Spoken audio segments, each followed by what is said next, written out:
Time to power up for another great episode of Star Wars Resistance. How you get so big getting food of this kind?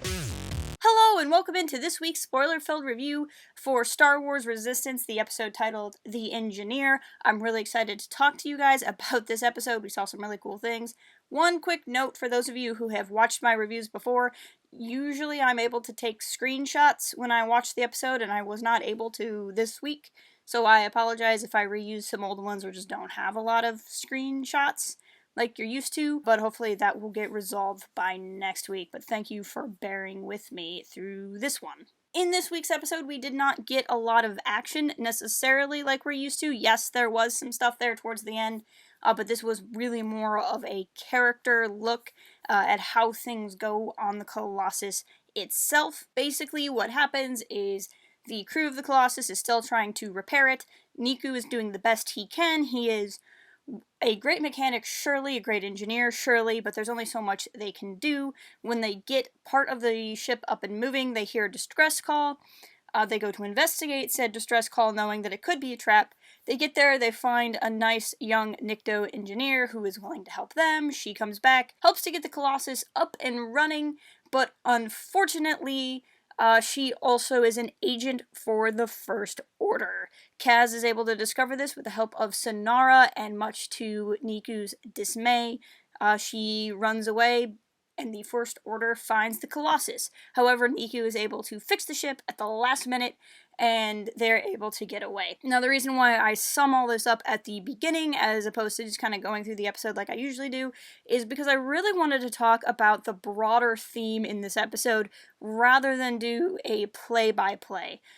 Because in this, we're seeing a very recurring theme throughout the show of, well, basically finding out your best friend works for somebody that you don't want them to work with, and you hope that someday they're going to find their way home. In this show, it starts with Synara being a part of the pirates. She does eventually leave the Colossus to go back to the pirates, but then brings the pirates back, and now they are a part of the Colossus crew, even though it's a rocky relationship. We also have seen Tam leave for the First Order, and now is kind of making friends with Jace. At first, I wasn't really sure Jace was going to be the redemptive type. I thought he was going to be the foil for Tam. But just the way he was kind of treated in this last episode, or the last episode we saw him in, I'm not so sure of that. There's a chance that he may have a tail as well. And now we are seeing with Nina, Neeku's friend, who has run off on her own. There is this constant theme of redemption, surely, which I think is a constant theme in Star Wars in general. But different people feel differently on that. But a big part of this show has been understanding other people's perspectives, right? Most of us who watch this show are big fans of Tam. A large portion of that group do not feel like Tam is to blame for the things that have happened to her at the hands of the First Order, or even to blame for joining the First Order to begin with. That her understanding of the Empire was that it was this great thing that employed her grandfather, and it's bringing order, and she's seen all the things the pirates have done, and that's why she's joined them. So we don't really see her as evil, even though she's joined an evil group of people. Alternatively, now we have the pirates, and the pirates are understood to be bad people. Even Nina says that she was enslaved by pirates in her younger days, even though it wasn't these pirates, it's the idea of pirates doing that. But then we see these pirates who are still rough around their edges. Kragan is certainly not best friends with everybody on the Colossus, but they are being represented as this better group of people. So a big thing of what's going on in this show is learning to understand that the person you know might have ideas that are harder for you to get your head around, or come from a background that you didn't originally see value in. This idea of looking at the individual and how the individual could be treated and maybe need to be brought home, as opposed to judging them by this big group that may have power over them. And then also our own personal responsibility in that. How much responsibility do we have for our own choices when we join the group of bad guys? How much responsibility do we have when we drive someone to a group of bad guys because we didn't treat them properly? And it's a bigger, more complex theme. It's what I think is the the ultimate goal of the show, and maybe it's not there yet, but I do think it's where the show is going, and I think that's something we'll see in the finale of this season, is the resolution with a lot of these characters and where they end up. And maybe they'll all end up redeemed, maybe none of them will, maybe it'll be a mix to show how in life some people make it back and some people don't. I don't know, but I do think that that's the broader discussion of the show, even if it's not something that it has declared a particular position on within that greater theme, if that makes sense. So to illustrate that point, the character of Nina. Nina is an alien working for the First Order. This is one of the first cases we've seen of somebody who's not human working for the First Order. She might not be the only case. I'm not confident enough in my canon knowledge to know that to say that she's the only one, but she's certainly a very rare incident. Usually the First Order is very human-centric and very xenophobic. We learn that she's with the First Order not because she believes in the ideology, but because she wants the side that's won. She refers to the Resistance as having already lost. This is what she's doing. She doesn't necessarily think the First Order is great, but she knows that if she plays for their team, she's not going to get shot. Unfortunately for her, she did not succeed in sabotaging the Colossus, which means the next time she sees the First Order, she is probably going to get shot. In fact, I'm going to go out on a limb with some speculation to say this is not the last we've seen of her. I went back through the Resistance trailer, and I feel like everything we saw of her in the trailer, we saw in this episode, so she may not come back this half of the season, but I feel like we're going to see her again. Her getting away and the death threat on her is a sign that she's going to come back. This show has done very few plot lines that they just never come back to or never pick up on, and so I think we'll see that again, and we'll see her story brought through to its conclusion. But we also see her as somebody who has been hurt, right? She was enslaved. She was abused most of her life. She got away on her own and has learned to be on her own. No one could really blame her for how she feels. She has been owned property for so long, and now is trying to be her own person. And that's a very difficult thing to learn, ironically, without people to help you. And I think that's what she sees in Neeku. Neeku is such a big heart. He cares so much for so many people. We know he sacrifices so much for people. In the last episode, we find out that he sold his personal possessions to make the holographic sky. Neeku gives of himself entirely, very rarely ever asking for something in return, which is the complete opposite of where Nina is. Of course, they have completely different pasts. Nina was enslaved. Neeku talks about how his family didn't understand his life and what he wanted to do, but still sold something that was precious to them so that he could go and do it.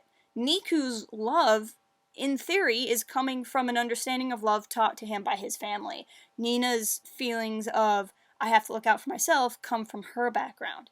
And I think that's what is attractive to her of Neeku. Not necessarily in a romantic sense, though there was definitely some romantic undertones, maybe even just direct tones within the episode. Regardless of that, I think that's why she wants Neeku to go with her, is just this idea of somebody being so selfless is so wonderful to her, and I think she knows in her heart that she should try to get to there and doesn't know how, but still ultimately runs away. She does ultimately run away because she thinks she's been tricked when CB23 takes her gun. Now, I had mentioned the pirates already. The relationship between the pirates and the Colossus continues to be strained. We've seen them in this season so far go to try to help get the hyperfuel, but be very rough and unhelpful about it in some points. We've seen them during the Hunt episode last week where they were just ignoring Kaz, not taking his ideas to heart. So we see the pirates maybe kind of causing a mutiny, but not necessarily outright. They're really struggling working under somebody else, really struggling not being on their own, being independent, but we haven't actually seen them be aggressive. We see them hanging out with the other people on the Colossus. They could easily be robbing people, and they're not. They could easily be attacking people, and they're not. They are the only people with guns, really, on this station. There is no military, police, anything. They could take over the station if they wanted to, and they haven't. So the people on the Colossus are still mistrustful of them because of everything that happened in the first season of the show, but I think it is very important to note that the pirates could be doing some really terrible things, and they're not, which is why Kragan gets really upset when Nina accuses them. And that's part of Nina's plan. Nina, of course, is there to sabotage the Colossus, but I don't think the pirates were really part of the plan, but something she adapted to. She so hates pirates, and understandably so. She wants to turn this into a pirates versus the Colossus thing, so people ignore her. People fall for it right away. You know, Doza falls for it right away. Kaz falls for it right away, even though he is so close with Synara. I think at times Kaz kind of forgets that Synara is still a pirate, or doesn't like to classify her as that, and likes to classify her as something different. But she is still in tight with the pirates. We saw in the week prior Kragan going on and kind of having his Captain Ahab type moments, and Synara is the one who's like, hey, if you don't have a ship, what are you the captain of? So she is somebody who is still close enough with the pirates where she can mouth off to the captain, and that's something that Nina plays into. She plays into the prejudices that the people on the station already have for each other, that the people on the Colossus don't want to trust the pirates, and that the pirates don't want to just kind of understand that the people in the Colossus might not trust them right away. She's there sowing discord to hide what she's really doing, and what she's really doing is to get, she is trying to get money, and she is probably trying to get favor with the First Order, simply so she can be protected in this new galactic age. Now, unfortunately, I had this episode kind of spoiled for me by the Disney Now thumbnail. Their thumbnail showed Nina talking to Pyre, so I kind of knew going in what was happening. But there were a lot of warning signs that she isn't who she said she was. Just the idea, Synara even says, like, why couldn't she fix her own ship? There's the point where she's facing off with Kragan, and Kragan is physically threatening her, and she's like, I'd like to see you try. This is somebody who could probably get into a physical fight and hold her own. She's certainly able to dodge Synara, who's been established as a really good fighter and a really great shot. There's a lot going on with her that seems a little suspect, but we also do see her express concern for Neeku in a way that other characters hadn't. Neeku himself is an interesting character study in this episode. When Kaz tries to tell him that Nina is working for the First Order, Neeku's first impulse is to think that Kaz is reacting out of jealousy. This is interesting from the guy who believed that Kaz was the greatest pilot in the galaxy because of one throwaway line, which was something that was mentioned in the show. It is also interesting from somebody who just couldn't believe Kaz was a spy for so long.